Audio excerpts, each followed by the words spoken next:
बिस्मिल्लाहिर्रहमानिर्रहीम। अस्सलाम वालेकुम व्यूवर्स, उम्मीद है आप सब खैरियत से होंगे। आज हम आपसे बात करेंगे होम्योपैथिक मेडिसिन हाइड्रेंजिया के बारे में। इसके क्या क्या फ़वाइद हैं और इसे कहाँ कहाँ इस्तेमालात होते हैं। तो चलते हैं अपनी वीडियो की जानिब। अगर आपने हमारे चैनल को सब्सक्राइब नहीं किया तो अभी सब्सक्राइब कर लीजिए और बेल आइकन को प्रेस कर दीजिए। व्यूवर्स, हाइड्रेंजिया होम्योपैथी की एक बहुत अहम मेडिसिन है और ये रीनल प्रॉब्लम्स में बहुत यूज़ होती है। ये मसाने के इन्फेक्शन, प्रोस्टेट इन्फेक्शन, गुर्दे की पथरी और इसके अलावा कई से मुताल्लिका मसाइल में एक बहुत अच्छा रिजल्ट देती है। हाइड्रेंजिया मदर टिंचर यानी क्यू पावर में इसका इस्तेमाल आमतौर पर किया जाता है। ये बड़े हुए प्रोस्टेट के साइज को भी कम करती है, पैरासाइटिक इन्फेक्शन के खिलाफ लड़ने में बहुत सपोर्टिंग है और जिस्म से सोजिश को भी कम करती है। व्यूअर्स, वीडियो में आगे बढ़ने से पहले मैं आपको रिमाइंड कराता चलूं, अगर आप नॉलेज हेल्थ मैगजीन के ई मेंबर बनना चाहते हैं तो स्क्रीन पर दिए गए व्हाट्सएप नंबर पर अपना नाम और शहर का नाम लिख के व्हाट्सएप कीजिए और हर महीने नॉलेज हेल्थ मैगजीन अपने मोबाइल पे पढ़िए।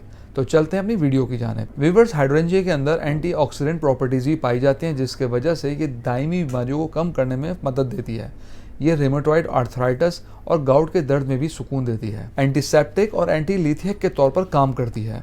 अगर पेशाब में सफ़ेद नमकियात का इजाफा हो जाए तो इसके लिए इस दवा का इस्तेमाल काफ़ी मुफीद है। इसके अलावा पेशाब की नाली में जलन हो और ऐंठन महसूस हो, कमर में शदीद दर्द हो और ख़ास तौर पर बाईं तरफ दर्द हो, शदीद प्यास महसूस हो और अगर गुर्दे में पथरी भी है तो इस दवा को हर 1 घंटे बाद 10 कतरे थोड़े से पानी में डालकर इस्तेमाल करें। इससे दर्द की शिद्दत में काफ़ी कमी वाक़ई हो जाएगी। इसके अलावा पेशाब के मसाइल जैसे पेशाब करने में दिक्कत, कोशिश के बावजूद पेशाब का ना आना, पेशाब के लिए जोर लगाना और यूरिन का रुक रुक कर आना, इस सूरत में भी इस दवा के 10 कतरे थोड़े से पानी में डालकर दिन में 3 से 4 मरतबा लें तो काफ़ी फ़ायदा होगा। पेशाब में अगर खून आए तो ये दवा काफ़ी अच्छा रिजल्ट देती है। तो ऐसी सूरत में हर घंटे बाद 10-10 कतरे दिन में 4 से 5 दफ़ा इस्तेमाल कीजिए तो इससे कंट्रोल हो सकता है। व्यूअर्स, कोई मेडिसिन डॉक्टर की हिदायत के बगैर इस्तेमाल ना कीजिए क्योंकि हर शख्स में अलामात मुख्तलिफ हो सकती हैं। इसलिए मेडिसिन के इस्तेमाल से पहले अपने डॉक्टर से ज़रूर मशवरा कीजिए।